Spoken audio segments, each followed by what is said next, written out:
All right. We are live. What's up, Facebook? What's up, Twitter? What's up, YouTube? Yeah, some new spots now. You're That's loving it. right. And new intro. That's pretty sweet. Thanks to Big Ricky for putting that changes. together. Yeah, thanks, Richie. That's right. Isn't it David Bowie that wrote the changes? You know that song? No. Dang it. Someone back me Sounds up. right.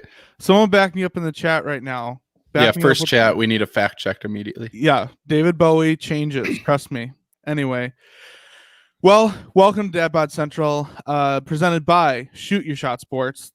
We are the boys from Frustration Nation, so that is our podcast. Go check us out every Tuesday and Thursday, everywhere you can get podcasts. Our Twitter is at Real FM Podcast, and our email is frustrationnation@shootyourshotsports.com. We still haven't heard from very many people. We'd like to hear from you. So what I'd say you do is right now, if you're watching this video on Facebook or Twitter or YouTube, you go ahead and throw some comments down for us so we can interact now, and then go tweet at us or email us so we can shout you out on the podcast as well.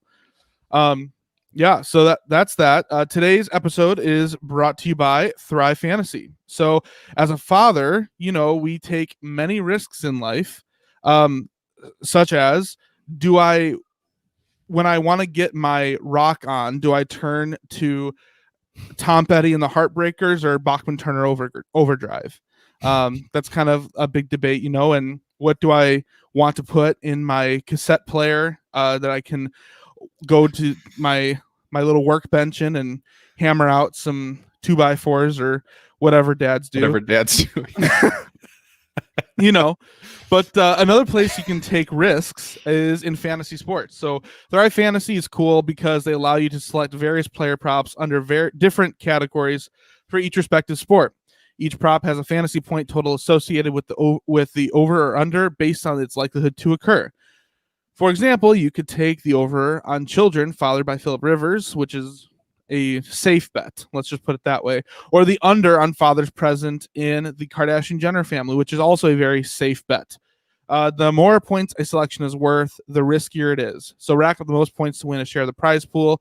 Go right now to your App Store or Google Play Store and download the Thrive Fantasy app. Or you can go to their website, www.thrivefantasy.com. Use our promo code FNFantasy when you sign up, and you'll receive an instant $20 bonus on top of the first 20 you put down. So sign up and prop up today.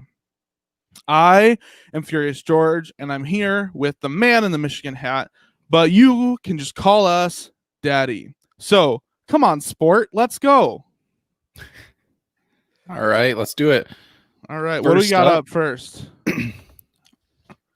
Getting everything together here. All right. Well, we always start with our adventures in fatherhood, actually. Yeah, why don't you go ahead and start us with that? So what's going on with you and your family this week? So many things to think about. And, you know, sometimes I think I'll probably have some past stories that I'll share. I was actually thinking about one today. This will be a teaser for next week. All right, let's do it. Okay. That teaser is my past adventure in fatherhood deals with fire. Okay. Inside the house. That's my spoiler, or not it's my teaser for next week. So if you want to find out about that story, tune into Dad Bod next week also. This week is a little less exciting. It's more of a proud dad moment than a comedic one. So Evie, my 3-year-old, went to the dentist for the first time today, and she was very worried about it the whole time. She woke up this morning, and pretty much the first thing she said was like, I don't want to go to the dentist. And we were like, it's not until 4:30. Like, we have a whole day. And she kept being paranoid about it the entire day. And anyway, turns out she went to the dentist with my wife, and the report was that she was a rock star. She listened. Of course, there's like a pediatric dentist who's like, I was gonna say made to work with kids, but they like specialize in working with kids. Kind of like fathers. Anyway, the dentist was awesome, and Evie was like very willing to go lay on the chair after they showed her how it works, the motorized feature, and she was willing to open her mouth. She didn't scream. The dentist apparently said that she did great. So A proud dad moment for my adventure in fatherhood. I wish I was there to see how she did with it, but I also hate going to the dentist. So I'm glad she did better than I probably would have. So Yeah. Yeah, what the about dentist you? is tough, yeah. So there's a couple right now. I'll go through both quickly. Firstly, my daughter Lila, who's like 10 months old, she's been crawling for a while, but she's getting a lot faster as kids do. And so now she started her new thing is she crawls into the bathroom anytime we leave the door open, and we'll start pulling on the toilet paper roll. So just the other day we went in there and the whole roll is unrolled. It was a brand new roll, like piled waist high in the bathroom, just That's everywhere. awesome. So yeah, that's fun. She was just getting it ready for you. Yeah, especially since we're in a toilet paper shortage right now. Yeah. Not so much anymore, but yeah, that's our No, most valuable resource. She's just she knew you guys were having Taco Bell that night. She's like, I'm gonna get this bathroom ready for daddy. Get it prepped. Oh, Jim, yeah. So thankfully, I'm still wearing red, but it's the Red Wings Frustration Nation. But my punishment has been served in full and is over. So yeah, stay tuned to the Frustration Nation podcast and see. Right now, I'm losing 2-0 in the challenge. So we'll see what my punishment is for that if I don't turn things around. I love that you just call our game the challenge now because you are challenged at it apparently. I feel like I have to give it a more serious name now since I know the repercussions for failing. So yeah, Lila, no more paper problems. Yeah, and then my son Levi, this just tonight actually. My wife was asking about like if we could plan a trip because we just went to the zoo this summer. We haven't done a lot, so wanted to do something else, and we talked about going to the Shed Aquarium. So she mentioned it to my son, and now that's all he can talk about. It's a good place to catch COVID. That's what I've heard. Yeah. I know you have to wear masks inside. If anybody who's listening protects you from it. Yeah. If anyone is listening and from Chicago and has been to Shed recently or whatever, drop a comment. But we're thinking about doing that. Or a fish emoji. Yeah, fish or a dolphin or some. But now his big thing is just constantly talking about the aquarium, asking if he can go, listing every single underwater animal he can think of and saying, will I see this? Will I see this? So it's funny, but it's just now that's all he's going to talk about until we finally go. So maybe this weekend we'll see. Nice. Yeah, we took Evie and Hazel to the Shed back in, I think it was my spring break, back in March, like right when the virus hit, but still before they shut everything down, we went, and that was really awesome. Other than the fact that Evie spilled, like on our walk from the car to the Shed, Evie spilled like a bunch of apple juice on her pants, and we had no backup. And you were just going into it. It's not like you're about to go home. So. Yeah, exactly. Yeah. So the whole time she's wearing wet pants, and it's like, and also I don't know how many of you watching this have given your kid apple juice or how often you drink apple juice, but like old apple juice smells really bad. It also smells weirdly close to pee, I feel. And so then it just smells like she wet herself, even though she didn't. And looks like, yeah. Yeah, and looks like. And then also when she's like, hey, can I go on your shoulders? It's like, I really would rather you didn't. Yeah. Ooh, camping. We want to go camping. A good idea. I don't have any camping supplies. So it'd be like, all right, let's lie under this tree and hope for the best. That'd be good. I'm sure that'd go well. Which is also a very dad thing to do. Back in my day, we just brought a sheet and duct tape.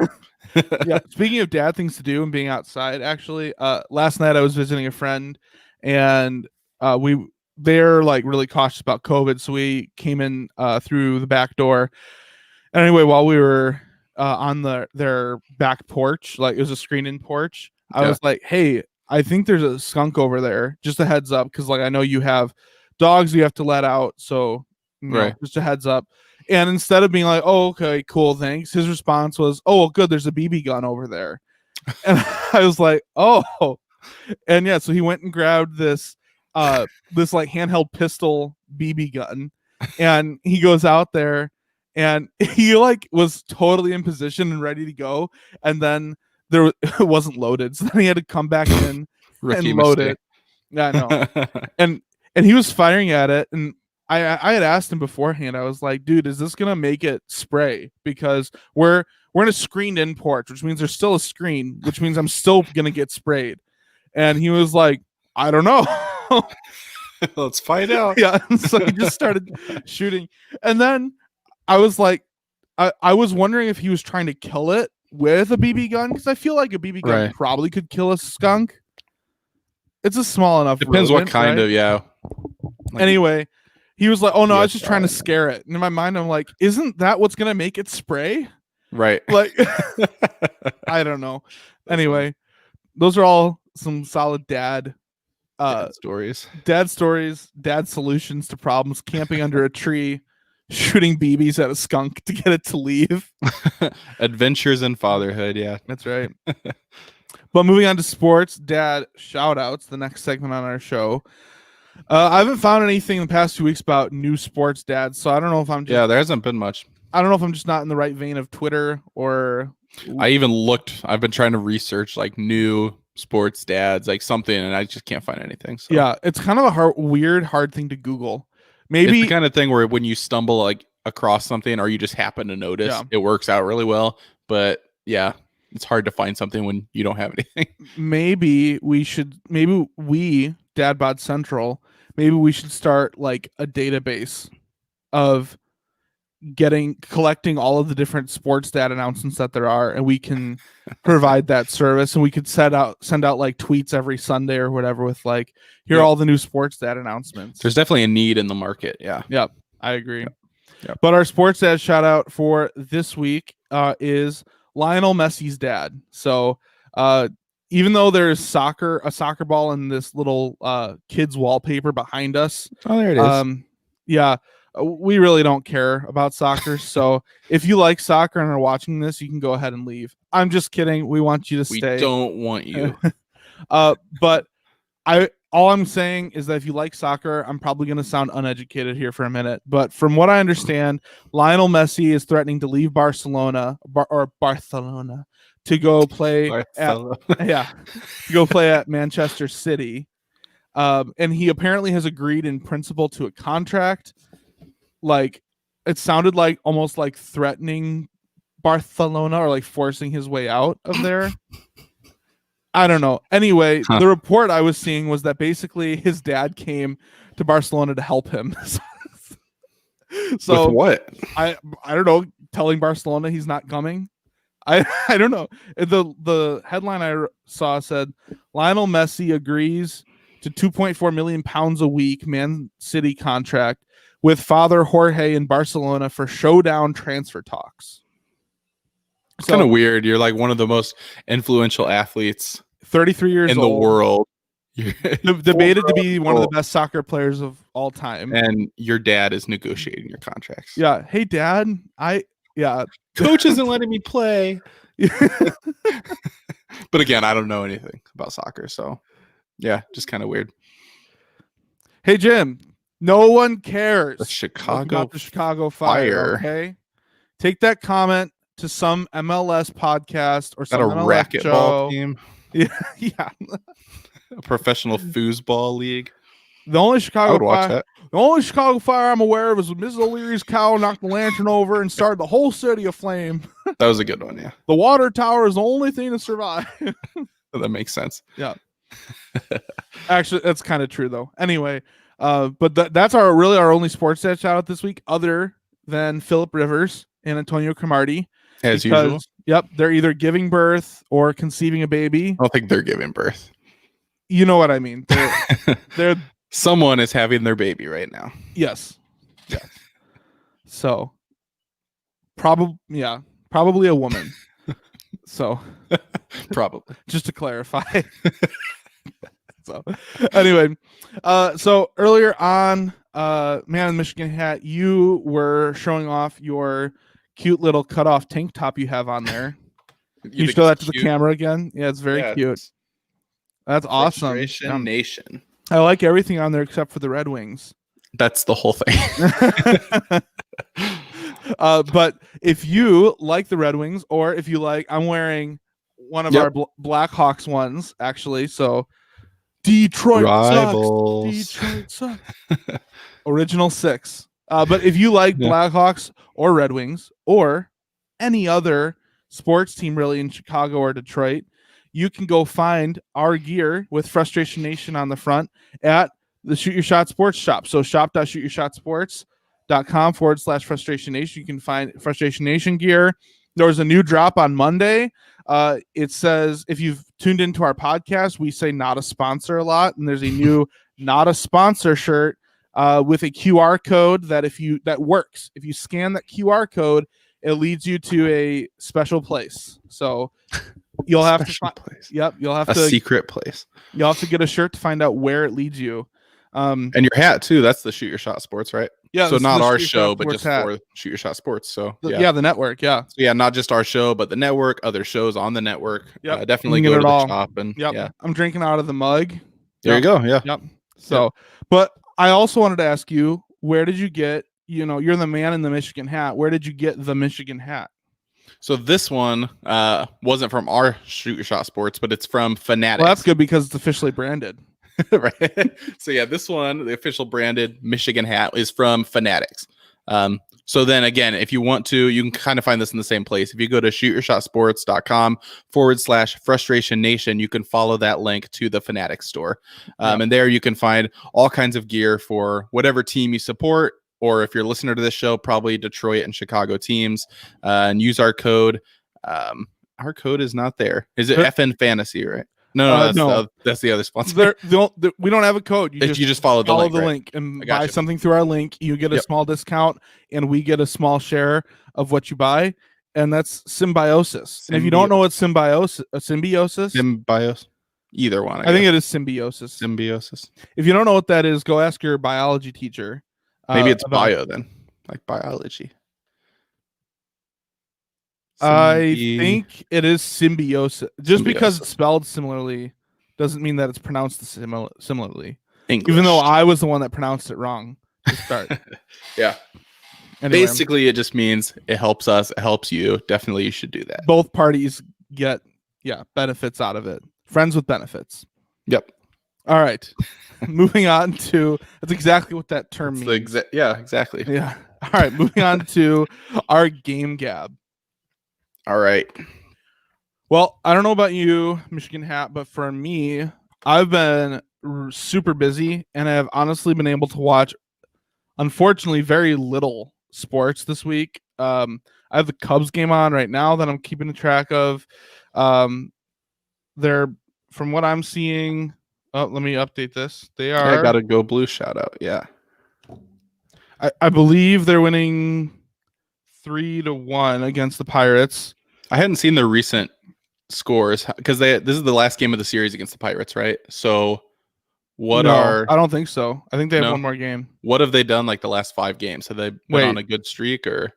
No, this is their last game, maybe. I don't remember. To be honest, so here's the deal. I'm a teacher for my full-time job. I've been so out of the loop because we're only in week 2 of starting school again. And this second week we had is the first week where we're actually teaching sort of content. The first week is doing get to know you, setting the standards kind of stuff. Yep. And that's a pretty low stress week in my book, just because it's usually a lot of the lessons are prepared for you. But this is the first week where I'm preparing lessons. I'm being very live and teaching. I have stuff to grade. I'm full on right now, even though I am remotely doing it. I've just had very little time to watch stuff. I haven't watched a second of NBA in a while. So I don't know. Have you watched any NBA lately?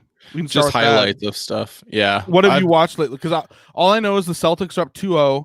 Yeah. And I'm excited about that because my brother-in-law is a Celtics fan, and so I'm low-key cheering for the Celtics. The Heat looked really good.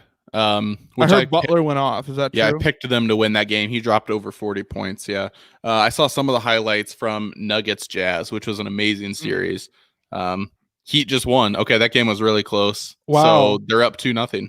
And so you could be looking at Heat, Celtics, Eastern Conference Finals, which that's interesting. Yeah, that's more like a 2010 matchup. Right. A couple of throwback teams, yeah. But yeah. Celtics have looked hot. I haven't watched many of the highlights from their games, but I know they've looked good. So, but no, NBA, it's been tough. The NHL, I've barely kept up on at all. I just have checked what the scores are, but and NBA, all I've really been able to do is watch some highlights. So, Okay. But yeah, Nuggets Jazz was the one I saw the most of. Gotcha. For me, I've sort of been following NHL kind of a little bit more than NBA. I still haven't watched anything really lately. Yeah. But part of the reason I follow it is because I follow Robin Leonard on Twitter because he was the Blackhawks goalie and now he's the Golden Knights goalie. Mm-hmm. And I think they're up. Oh, what was it? I think they're up 2-1, I want to say, in their series, the Golden Knights. Check. I was surprised when the Canucks had a game where they beat the Golden Knights like 5-1. And I was surprised by that because the Golden Knights are a really good team. Yeah. I really think, and I know they beat the Blackhawks, so that maybe I'm like leaning this way because they looked so good against the Blackhawks, but I don't know. I really think the Golden Knights are a really good contender to go all the way. I think so too. Yeah, they just complete team, speed all over the ice. Yeah. Well, I hope that works out. Yeah, let's hope that bet on the Golden Knights works out. Yeah. They have they're one of those teams you can tell are just it's not even like they have the flashiest names. Like you think of teams like Edmonton, who the Blackhawks knocked out with Draisaitl and McDavid. Right. You think of teams like Pittsburgh with Crosby and Malkin. Boston, who just got eliminated. Yeah, Boston. Yeah. Which was surprising, yeah. Vegas doesn't really have any one huge superstar name, but they are super deep.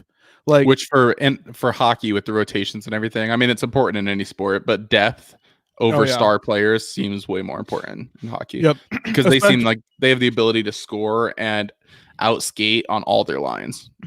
Yeah, well, and I mean, how long? Usually, aren't they like 2-minute shifts, right? That a player's out there. So, I mean, if there's 4 lines, I mean, obviously your top 2 lines are going to play more minutes than anybody else. That's just the way it is. But at points in the game when you're pacing it out, you're going to have your best players sitting for probably anywhere from 2 to 4 minutes, depending on where you're at in the rotation. Yeah. Right. It's not like basketball where you can leave your guy in the last 15 minutes of a game. Oh, yeah. Right.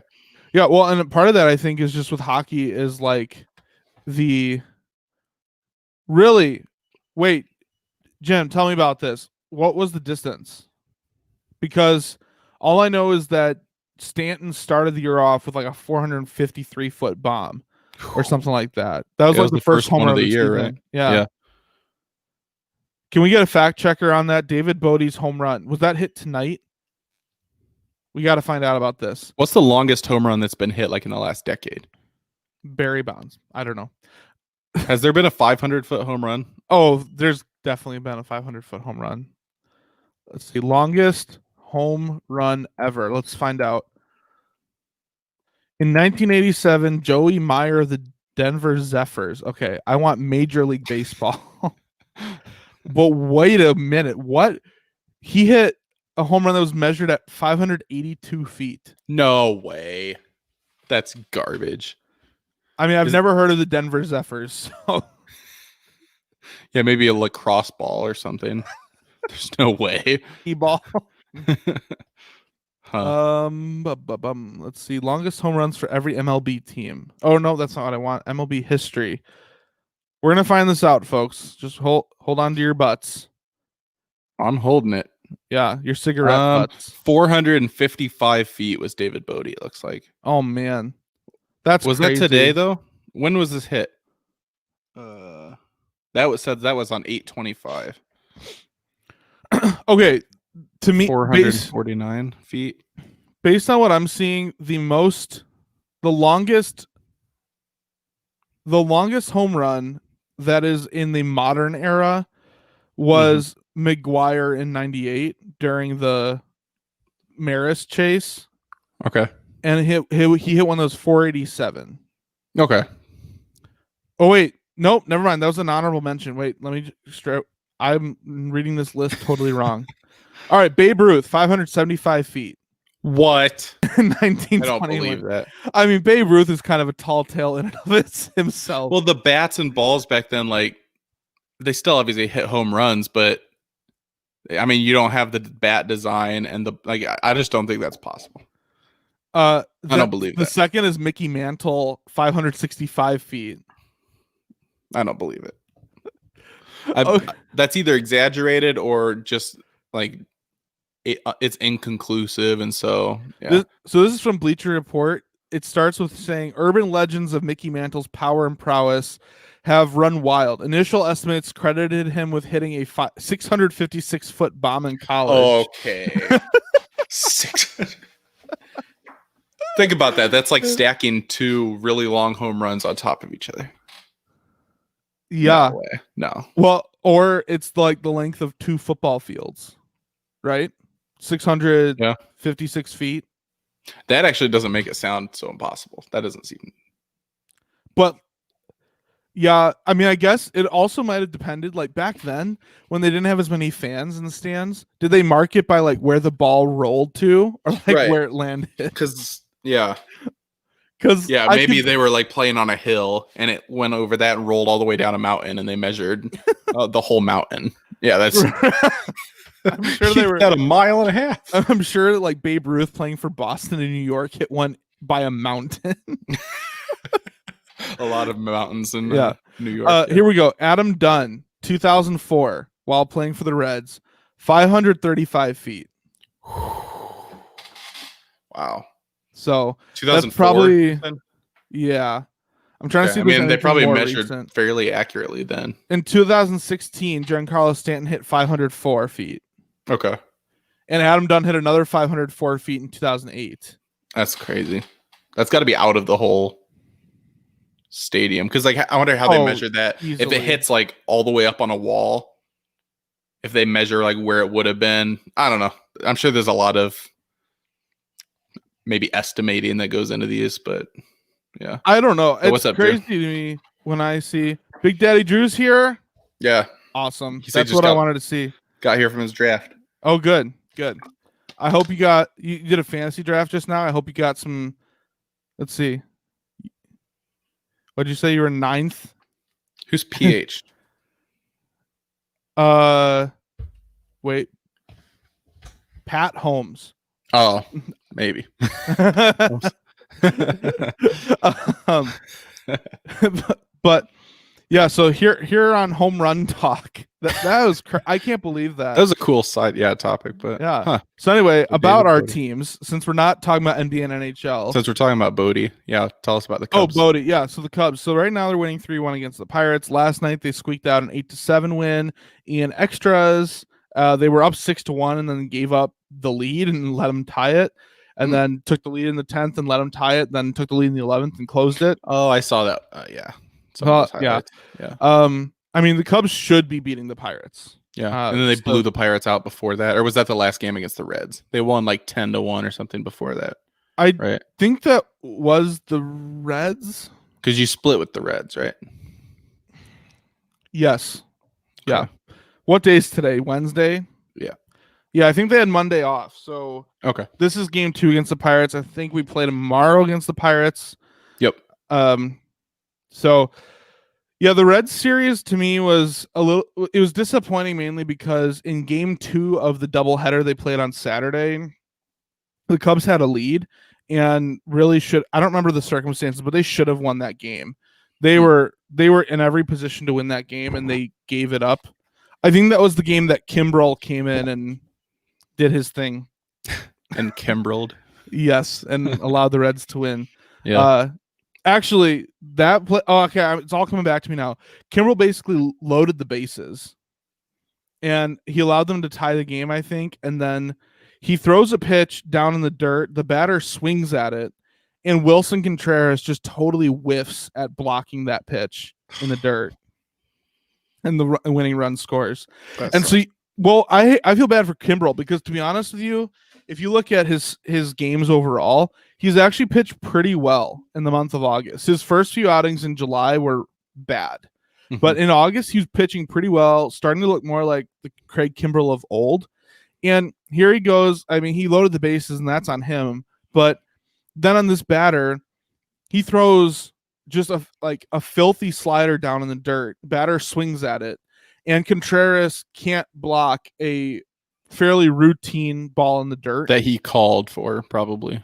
I'm Probably, assuming. yeah. Yeah.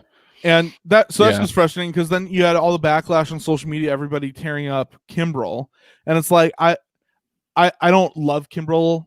Like I actually don't know if anybody that's a Cubs fan loves Kimbrel, but I'm trying to have an honest assessment, and I was just Right. like, dude, it was not on him. Yeah. I just hate when people like pile on somebody, almost Trubisky to some extent, where maybe they're not great and they've underperformed, but you almost, like you said, when everybody's piling on and saying that Kimbrel or Trubisky or whoever is the worst ever, like you said, you want to not defend them, but kind of give a more balanced view, which seems like you're defending them. Yep. Yeah. So that was that series, and then we have Cubs Cardinals in our notes. That was that 5-game series from a week ago. That was right before the White Sox series, and that was a rough series too. It was so strange because a 5-game series that was supposed to be 3 games, but they're trying to make up 2 games from when the Cardinals had COVID. I don't know. It was a weird series, and it never felt like the Cubs were playing very well, but the Cubs still won 3 out of the 5, which obviously you take. And then they lost 2 out of the 3 to the White Sox. But that left them from the series even at the 4-4, right? Yeah. Which isn't bad, getting through a really hot team. Well, and they never looked good. The Cubs never looked good during that stretch. Which shows even when you're struggling, your baseline is probably like 500, even when you're playing your worst. So, I mean, that says something. Well, I mean, here, check this out. So our highest offensive productive player is Ian Happ. Okay, that's not necessarily surprising, but our second most productive player is Jason Hayward, which is much more surprising. Going into the season, you wouldn't have thought. I mean, Hayward's rookie year, he was like an offensive juggernaut, and that's what everyone thought he was going to be, and then he never has been since then. But it's strange to me that all of a sudden he would have figured it out. Maybe he has. I'm a huge Jason Hayward fan. I love him so much. In a romantic way. That get a room. No, I love the guy, and I'm really happy to see him producing. But here's the fact of the matter: if Hayward and Happ, and I think Schwarber and Bodie are I think those are your top 4 offensive producers. Yeah. Do you know what names are missing? Rizzo and Bryant and Contreras and Baez. Literally the 4 guys that are more touted as your perennial all-star players are grossly underperforming. And Bryant, it's his contract year, right? No, he lost that dispute, and so he has 1 more year. Okay, but it's a bad time for him to just disappear. Oh yeah. Well, I mean, he was injured technically. I don't know. Right. A lot of people accuse him of being soft because he had like a wrist injury, and it's like, I don't know. Ooh. Oh, that's hey, baby. Oh man. Put that up again. No, I'm just kidding. But I'll see you in the IVJ. Hey. Oh. But so really, when you think about it, the Cubs have the best record in the NL Central. At one point, they had the best record in baseball, with none of your stars performing. Basically, who's the best record now? Dodgers. I think so. The Dodgers only have like 10 losses. Yeah. So if you can get any of those 4 guys producing regularly again, preferably 2, 3, maybe all 4 of them, you could all of a sudden be looking at an unstoppable Cubs team. Like if they can get hot, which September is the time to get hot, especially in like a couple weeks. If you can go on a hot stretch going into the playoffs hot, you're going to be in a good place to make a run. For sure. Oh. Yeah. It feels like it's a weird season. So it's like when you would normally expect a team to try to get hot for the playoffs, it's a different time. Yeah. But because the Cubs have playoff experience, you would think they would know kind of when to turn it on when they need to. And the fact that you're not in danger of slipping out of the playoffs or anything, I wouldn't be overly concerned if I were a Cubs fan. Yeah. So tell us, I want to switch over to the Tigers, because the Tigers have been impressive lately from everything I've been seeing. Yeah, I think they won 6 in a row. They're playing tonight. I keep checking the score. It's 5-5 against the Brewers, which is closer than you'd like to see because the Brewers aren't a great team. But yeah, yesterday we beat the Brewers 12-1, which is what you would want to do against a bad team if you think that you're at least somewhat a good team, Yeah, which I hate apparently the Brewers. Tigers are a good team. I never would have. I don't want to get carried away, but I'm kind of to the point where I'm tired of just saying. I always caveat everything I say about the Tigers with, well, I never expected them to be good. They were bad last year. They're overachieving. Like at a certain point, with this being a shortened season, halfway through this season, like at what point do we start to look at them or maybe judge them as a middle of the road team or a potential eight seed in the playoff team or something, something like that. Yep. Like I'm gotta. For the longest time, I've held my view of the Tigers in light of how bad I thought they would be. And because I didn't want to allow myself to get excited over what I thought would inevitably fall apart. So then they went on a 9-game losing streak. And I was like, okay, that's more Tigers. Yeah, they were hot. It was fun, but now they're terrible. But I mean, now they're not. They're a game above 500. If they win tonight, they'll be less than a game out from first place in the AL Central. Wow. So That's I think if awesome. they win tonight and the Blue Jays lose, they're in the 8th spot right now if the season ended today. So yeah, I mean, you remember when you and Chris Castellani, who we had on for our big baseball preview, remember when you guys were like, we don't really see them, we don't really see the Tigers making the playoffs, and not even just like, oh, I don't expect it. Like we both said, it's not going to happen, right? And you even said, which you were right about this. You said, well, it's a short season, anything can happen. Even though they were a bad team, like who knows? And we both said that's true in theory, but the Tigers are so bad, it's not going to happen. Yeah. And yeah, I mean, I was wrong, and maybe they'll still fall off a cliff and lose another 9 games in a row and kind of take themselves out of it. But as of right now, I'm not going to say they're a contender. Like I don't expect them to win a playoff series or anything like that. But I guess I have to adjust my expectations based on what they've shown the first half of the season. So you think they're more pretender than contender? No, I think they're more. I guess it depends what you mean. I think they're a contender to make the playoffs. Okay. Which I think they're like an average middle of the road team this year, which is way better than I thought they would be. So I've kind of adjusted my expectations to now thinking they're an average team that kind of like what the Blackhawks did making the playoffs this season, could be a team that could do something fun in the playoffs and at least isn't a terrible team because the Blackhawks, like, they were kind of a middle of the road average team, maybe a little below average, but at least exciting, and made the playoffs. But yeah, it's like I'd rather be there than be the worst team in baseball. And I thought we'd be there again this year. So I don't know. It's just been weird. We just swept the Twins, which was crazy. The Twins were at the time first place in the AL Central. So the Tigers are doing things that you wouldn't expect a bad Tigers team to be able to do. Yeah. So maybe it's time for me to stop thinking of them as a bad Tigers team. Maybe we're an okay Tigers team, which is a huge improvement. I mean, yeah, I don't know that. I guess I'm excited for you because I think you're starting to see some of the talent maybe start to pay off a little bit.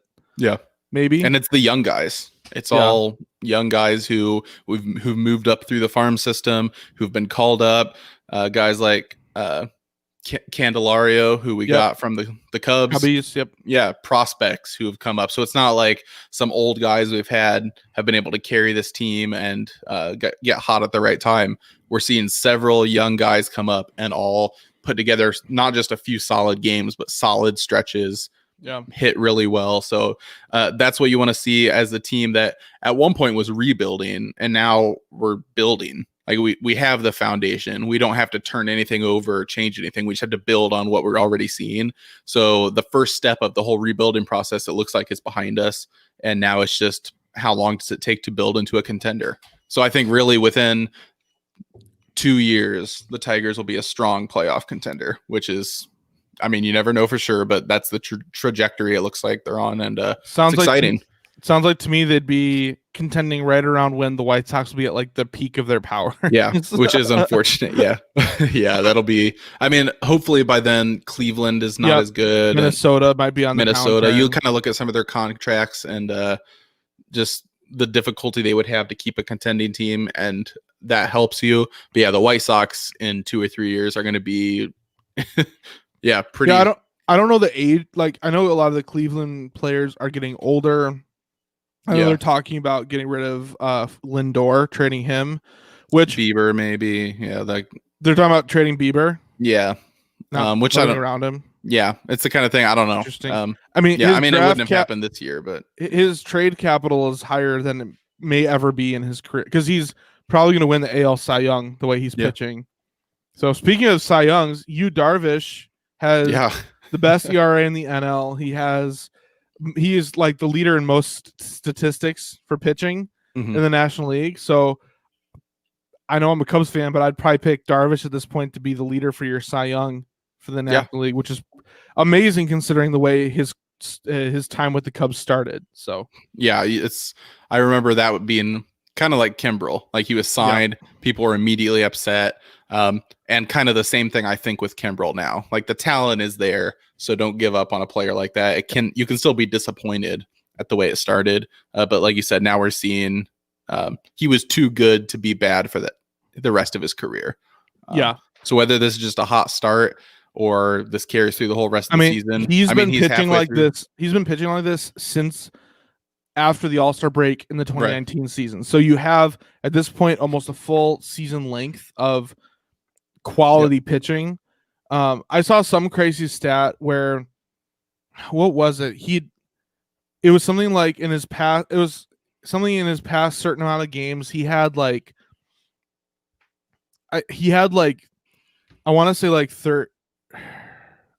I think it was like 30 strikeouts, only like 4 or 5 walks, which the old Darvish, when he first came to the Cubs, was like, he had at least as many walks as strikeouts. Like a 1-to-1 ratio. Yeah, he's been on fire, and that's huge for when you have a team that the offense is struggling.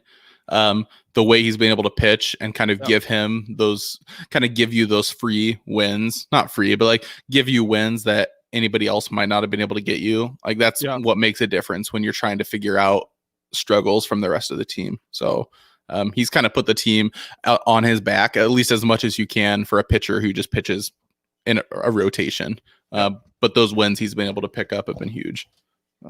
And then the other regarding things that are on fire, the Jaguars have decided between the Yannick Ngakoue trade and cutting Leonard Fournette to kind of, I guess, officially blow things up. So wow, yeah. The biggest news really, and this is breaking as of like when the show started. So like 45 minutes ago to an hour ago, Leonard Fournette, who was cut a couple days ago, has been signed by the Tampa Bay Buccaneers. How mad were you when you saw that? Because I know you were hoping the Cubs might get him. The Cubs? Or the Cubs on offense, yeah. The Bears, I took some time to process it. I was feeling strongly the Bears should try to get him because you have someone that had such a good career in college, and maybe the change of scenery is all he would need. And Matt Nagy has built such a good culture, but I guess I'm not heartbroken that he's gone, because to me what that would mean is that either they have confidence in the next guy up for the Bears since Montgomery's injured, which is Ryan Nall, who everybody's like he's one of those guys that people love his work ethic. Was he like a practice squad guy who's been moved up, or he's always been either practice squad. Yeah. Practice God was like Eminem's Little Brothers song that he came out with. Beginning to feel like a practice god. Yeah. We're talking about practice. Ryan Nall was always practice squad or like the third string running back / special teamer that the Mhm. Bears have had, but everybody likes him, and so he might get the nod week 1 against the Lions. Practice got it would be good on a t-shirt. Would be But cool. It'd be cool, like brand name. Practice God. so it either means that that Ryan Nall's maybe showing out. They've also been giving Cordero Patterson snaps at running back. Oh, that's Tariq- interesting. Tariq Cohen is not your traditional running back, and neither is Cordero Patterson. So it's like, do you want to go into game 1 if Montgomery's injured with Mhm. a non-traditional running back core? So I think that it either means that Nall's been showing out, or that the injury that Montgomery sustained is not as bad as they thought, and that they anticipate him to be fully ready to go for Lions. I mean, that'd be ideal. That'd be Ideal for the perfect. Bears. Yeah. Yeah, that'd be. I actually made a comment in a sports chat that I'm in that I think the way they're going to handle this, the Bears, is coming up to the week of the Lions game, which is next week. NFL next week. Anyway, I think that the Bears are going to list Montgomery as either questionable or doubtful, and then definitely play him. Like, if you're trying to do mind games as much as you can, they already said they're not going to announce who's the starting quarterback. Yep. So if Montgomery's injured at this point, you might as well just say he's questionable or doubtful, Right. and then definitely start him, even if he's fully healthy. Because you could potentially have the Lions prepping, which obviously they already know that that's what's going on with the quarterbacks. They're going to have to prep for both, but you could have them prepping for 2 quarterbacks and multiple running backs. And then, you think it's going to be, whatever, like Cohen and Trubisky, and then instead Foles and Montgomery come out to start the game. It's from a coaching standpoint, it makes sense. So yeah. So anyway, but Leonard Fournette to Tampa, I don't know what to say about it other than I guess I'm kind of amazed. Like, this Tampa team, however, for everybody giving Tampa like all this like high praise, to me, this Tampa team is beginning to remind me a lot of the Eagles team from years ago that I think it was Jonathan Babbage, the linebacker, who was like, this is the dream team of the NFL. Yeah. And they had like those 3 games at the beginning where they scored like something crazy. Like, didn't they score like 120 points? Yeah, it was like 50 points points in multiple games, and then they were just terrible after that. Yeah. And it's the kind of thing where, oh man, I'm watching Tiger scores too. So I don't see it personally. I mean, I like Tom Brady a lot. I have a lot of respect for him. I like him being a Michigan player, and I think he is the greatest quarterback of all time, but he hasn't had to carry a team in a long time. And Gronk is, I mean, he gets a lot of hype for somebody who's been out of the league for as long as he has and is as old as he is, and his game is based on physical play as much as it is, and has an injury history. I think Gronk is going to be a huge letdown. I mean, they still have a good wide receiver core, but after with Evans and I don't know. I don't see it personally. I don't think they'll win the division. I mean, I think the Saints will still win that division. They might finish behind the Saints and the Falcons. Yeah, because I don't see Bridgewater leading the Panthers to glory this year. Maybe I'm wrong. I like Bridgewater, but I like Bridgewater. I feel like potentially, I mean, worst case scenario, the Bucks could be 4th place in the division. I would pick them to finish ahead, but I mean, if you've got who's more likely to finish 4th, the Bucks or the Patriots? The Bucks, I think. Probably, I agree. Probably because the Patriots still have to play the Jets and the Dolphins. Yeah, just because I think either the Jets or the Dolphins is going to end up being really bad. Yeah, man, it'd be crazy to see a 4th place Patriots team. I know, never in our lifetime. That might kind of answer the question of, was it Belichick or Brady? Yep, that'd be interesting, especially if Brady was good. Yeah, and I think people are going to jump to conclusions with that question early this year. But I think even after a full year, you're still going to have to give it probably one more year, at least, of outcomes to really make that determination. Really, it's something you have to reflect on after both of their careers are over. To be honest, true. Yeah.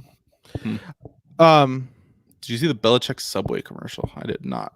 No, it sounds creepy. But I did hear that Rob Kraft had a foot long. There were definitely feet involved. Was it a massage parlor? Yeah. But just really quick too, I would be so frustrated as a Jaguars fan who was talking about the Patriots 2 years ago. They were up by 2 scores in the NFC Championship game against the Patriots, and you fall apart in that game, and then your franchise just falls apart. Now you're at the point where you're completely rebuilding just 2 years removed from that. It's crazy. I mean, it sounds weird for a Lions fan to be saying he feels bad for other fans. But man, I'd be frustrated as a Jaguars fan. Well, do you have that video ready to go of the Belichick commercial? Are we going to get that? We can wait for a little bit. Well, he said he's queuing it up, so I'm assuming he's getting it. But yeah, so Leonard Fournette to the Bucks. Yeah. I don't even is Peyton Barber, is that the Bucks? Isn't he on the Bucks? Do you know who that is? He's got to be ancient. He's no, not he's not a Tiki and he's not a Rondé. He's a different Barber. Is he the okay? I was thinking like Rondé. I know the other guys were Man, Tiki Barber. Imagine he makes a comeback. The Bucks would be an appropriate place if he was going to make a comeback. Hey, I mean, Mike Tyson made a comeback. That's true. Mike Tyson is making a comeback. Yeah. He's going to kill Roy Jones. So the only other sports news, and I don't have anything to say about this really, other than that Tom Seaver passed away. So I just saw that today. A Hall of Famer pitcher. I know nothing about him. I just know that he was really good. And yeah, so I mean Mets mostly, right? Did he only play for the Mets? That sounds right. I'm not sure. Like I said, I know virtually nothing about Tom Seaver. Yeah, I just know he's a Hall of Famer. That's right. So let's see. Tom Seaver, Hall of Fame pitcher and Mets legend, dies at 75. 2020, man. Yep. Mets, Reds, White Sox, Red Sox.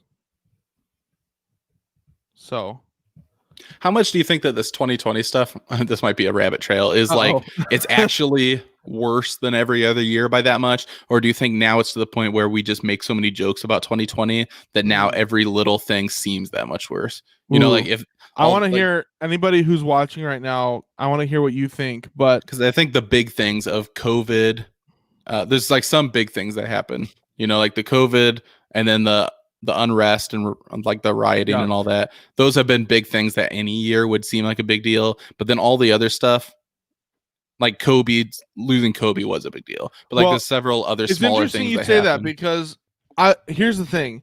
Kobe is a big deal, but we're going to break this very solemn discussion about the sorrowful 2020 to watch a Bill Belichick Subway commercial. We'll cut. Yeah. Go. Whoa. Bill Belichick? Really? You're right. I should get a delicious footlong from Subway. That would be better.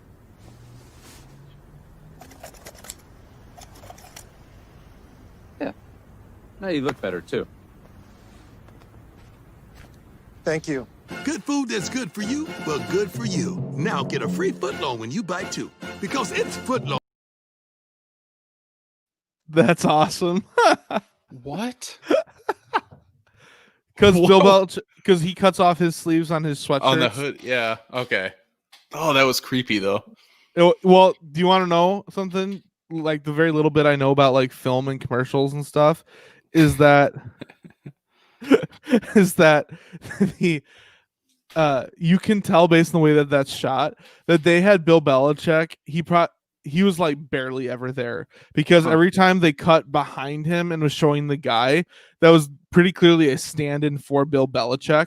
And so the only time Bill Belichick was actually there was when they showed him in the front. And that's so funny. I wonder how much they paid him to be on there for like 5 seconds. It's funny too. Like it's funny because he owns his whole thing of like having no personality because he's so dry and just like. Do you remember on draft day when he had his dog sitting in his chair? That was hilarious. Yeah. And he had like the old man wallpaper. And he walks away from the computer for like a long stretch of time and leaves the dog sitting there. Yeah. We need to get Bill Belichick on Dad Bod Central. That'd be great. I don't know if he's a dad, but if he is, I mean, he fits the dad persona, whether he's a dad or not. He definitely has some dad wisdom he could share. Yeah. That Subway commercial though, they should have had him pull out a camera or something. Like binoculars or something. Yeah, exactly. Huh. Well, Dadisms. Yeah. 2020 has been rough, but I think we should go ahead and do dad jokes. That'll help. Yeah. So I'll start. This was probably the first time I remember my dad being like, Kyle, here's a joke from my childhood. This was the first one he told me. It's sort of a riddle again, but there's an outhouse on top of a hill. One man is running up the hill, one man is on the hill, and one man is running down the hill. What are their nationalities? I did not think I was going to go that direction. Any thoughts? Say it. What are they doing again? One up the hill, one down the hill. One's running up, one's running down, and one is on the top of the hill where the outhouse is. I have no idea. The one running up the hill is Russian. The one running down the hill is Finnish, and the one on top of the hill is European. Got him! Got him! All right, that's good. I hadn't heard that one before, actually.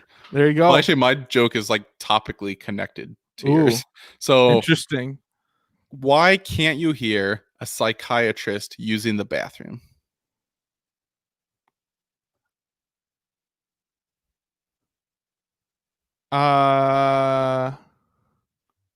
Because it's all in your head. I don't know. No, because the P is silent. Got him! Got him! Yeah, I feel like bathroom related or theme jokes are the best best dad jokes. Yeah. I gotta be honest. Sometimes when we're doing these dad jokes, sometimes D's nuts makes me laugh harder than the dad joke does. I just waiting for the joke to be over so we can see the clip. Got him! Nice. Yep.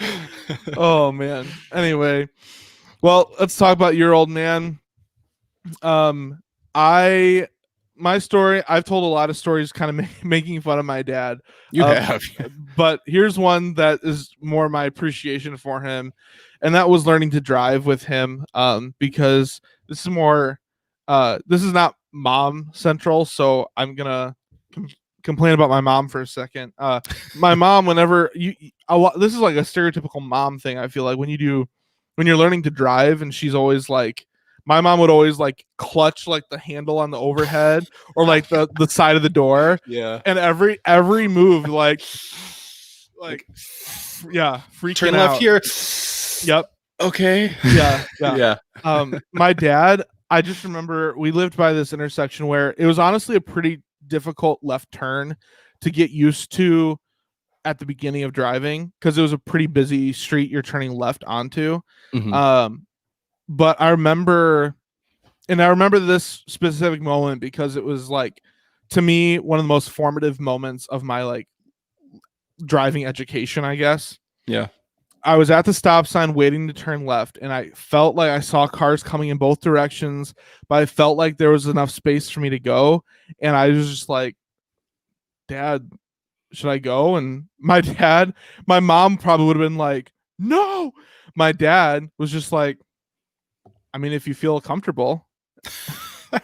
I was like, okay. And we so went. you went for it? Yeah, and I it was fine, and that like gave me a lot of confidence with driving moving forward. So that's the kind of parent I want to be when my kids learn to drive, because I want to be more the person that's like, allow them to take risks as long as you're like their life is not in jeopardy. They're not turning into like a train or something. Should I go? If you feel comfortable, trains 20 feet away. No, you're right. So anyway, props to you, Dad. Thank you for letting me be experimental with driving. No, that's cool. Yeah, Jim. Yeah, I feel like that's got to be like pretty normal, right? I think it is a stereotype. Yeah. Yeah. So what's your old man story? So yeah, mine, I just put in general scuba diving with my dad. Yeah. So there's like several specific stories, but yeah, we both went and got certified when I think it was in high school. yeah, I would have probably been like a sophomore in high school. So we went and took all the classes. You take in the pool, then you got to go get your certification, go to a lake, and like do all these tests and everything. So yeah, that lots of just good memories. It was a lot of fun. But I guess like one specific thing that stands out from that is being like a younger kid and having to, like, when you're underwater, you have to take your mask off, then put it back on, and then like blow the air out of it, and all the stuff you have to learn to do. Yeah. Was just like scary when I was younger. I have one specific memory though of we had just started taking the classes, so I didn't have all the equipment yet. So we took a rental wetsuit that I put on, and it was way too tight and it was old. So the material was kind of cheap. It's made out of this like, I don't know, like a rubbery polyethylene, whatever that's called, like kind of material. Do you have a picture? Because some of our viewers might like to see a picture of Shane in a skin tight. Oh, me in it? suit. Yeah. I do not know. Oh, okay. But yeah, it was just like those like rubbery kind of wetsuits. Uh-huh. If I'm ever in one again, I'll take a picture. But yeah, so I remember this was way too tight, but we had to get it on because it was the rental. It was like the only one I could wear. And it took me like 2 hours to get this wetsuit on. So you put both feet in, you pull it up, got to tuck your arms in. And I remember having huge blisters on my hands from like pulling on this like slippery, rubbery material. And that was like one of my worst experiences is like trying to get this wetsuit on for like 2 hours. We're on a time crunch. We're trying to get our like experience in for the day and log our dive and all the stuff you need to do, which is difficult to do. And my dad just like, he wasn't like being a jerk or anything, but just like obviously being frustrated that it was taking so long. So then I was like more upset, and then it was making it even harder, you know? So like overall scuba diving was a lot of fun. But I remember just that being a moment pretty early on where I was just like, I hate scuba diving. Nice. So yeah, it's like one memory I remember. Do you remember what scuba stands for? Self-contained underwater breathing apparatus. Look at that. Beautiful. So yeah. All right, cool. Well, our fit or fat this week, I'm going to go with fat because tonight, while my wife was taking my daughter to the dentist, which I talked about earlier, I was in charge of dinner. And normally when my wife is making dinner, she knows, like, I guess the healthier alternatives to how to make things. And I was tasked with making chicken parmesan. Nice. And so we had zucchini noodles with it, which is healthier, obviously. But usually she uses like I think she uses like almond flour or some other combination to bread the chicken in. And we had almond flour and I really didn't want to mess it up. So I just did what I knew, and I just used good old bleached white flour and breadcrumbs and Parmesan cheese. And nice. Yeah. So that was a little fat. And then even more fat is just the fact that it's Labor Day weekend coming up. Long weekend, probably going to go visit my in-laws a few hours away. When we go there, we eat out a lot, to be honest. So I'm probably going to be eating a lot of not healthy foods over this Labor Day weekend. Despite that, I got more into regular workouts scheduled this week. I'm going to go throw it all out the window this weekend. Well, at least you're doing that now to kind of like That's like when people do it. Damage. It's like when people do a turkey trot on Thanksgiving morning, like, right? Oh, I'm running so that way I can eat as much as I want later. True. Yeah, that's good. Yeah. So for me, I don't have any major fit or fat like other weeks where it was like clearly one or the other. So I put fit because it's been balanced. But I have been more consistent with taking. I have like vitamins I take and supplements and things like that, which, to be honest, like a lot of times at work I just forget to even take it because I've got everything in my office and I'll take it. Well, right now I'm not eating lunches most days, doing like intermittent fasting, but like I'll take it during the afternoon or something. Yeah, intermittent fasting is the fancy word for being too busy to take a lunch break. Yeah, because I saw a meme once that said like our millennials took skipping breakfast and turned it into intermittent fasting. Right. Had to like make a scientific name for it. Yeah. So yeah, but either way, like I'll forget a lot of times to take it. So I have like the fish oil supplements and like yeah, it's yummy. And like some fiber. Lather up in that fish oil. What's the so it's fiber, but then it's in like a is it psyllium or psyllium husk, something like that. I'm but not yeah, sure. there's like different dietary supplements. I'll do like a protein shake, creatine, like just different stuff like that, where half the time I just forget to, or I don't feel like taking it. So I'm just trying to be more consistent with that. So that's been somewhat fit, but yeah, I don't know. I'm still just kind of in between right now. So I do not know what pepperoni chips are unless you just mean like Pepperoni. small pepperonis. And either way, I want pepperoni now. So thanks a lot for that. well, let's pop some pepperonis in the air fryer for 10 minutes. So that must be something he made Oh, so you just take pepperoni. and make them into chips. Oof. Oh, that's a game. So it's almost changer. like a pepperoni jerky, kind of. Huh? Just crunchy. Does it taste like pizza Pringles? Because that's like the Probably closest I could think not of to like a at all. pepperoni. Because pizza Pringles definitely still taste like potato-y. Yeah, you're right. That's a good idea though. But I don't. Do you have an air fryer or no? yeah, we do. We love our air fryer. We How's it actually work? we got one last Christmas, and this summer we actually upgraded to a bigger size because the one we had gotten was like more of the size of an appliance you would get that's more like, oh, this is a fun thing to try. But Mhm. we liked it so much that we got a bigger size because what happened was my wife, whenever she would try to make something, she'd have to make multiple batches. And now with our huge one, she can just cook it all at once. This one also has a spit in it. So we could put a whole chicken on there and do a rotisserie chicken in our air fryer. Hmm. We also have That's a good idea. that's a great idea. Like bacon bits. We also have in there's a basket that goes into the rotisserie. So when in this, it's just like a metal wire basket. And Yeah. basically if you're gonna do French fries, you put your potatoes that you've cut up into this basket, and you put it on the rotisserie spit, and then you turn it on rotate. Mhm. And it's better than a regular air fryer because a regular air fryer you have to stop, you have to pull out the tray, you have to flip over the fries halfway through. This one, because it's rotating, it cooks it evenly throughout the whole cooking process. That's cool. Yeah, I Huh. highly recommend an air fryer. I'll This have to one look we into that. got, so we probably would not have this one except because we got a really nice air fryer because it was a previously opened air fryer that had been returned to Walmart, and the box was really badly damaged, and it was like 75% off. It was Wow. like normally like maybe not 75%.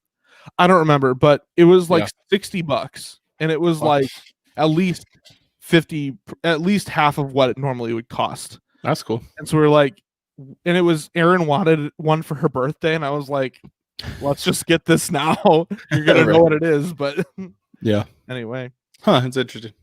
Well, as we close, I just want to thank everybody that did tune in today for listening to this week's Dad Bod Central. Tune in next week to hear my story about fire in the house that I teased earlier.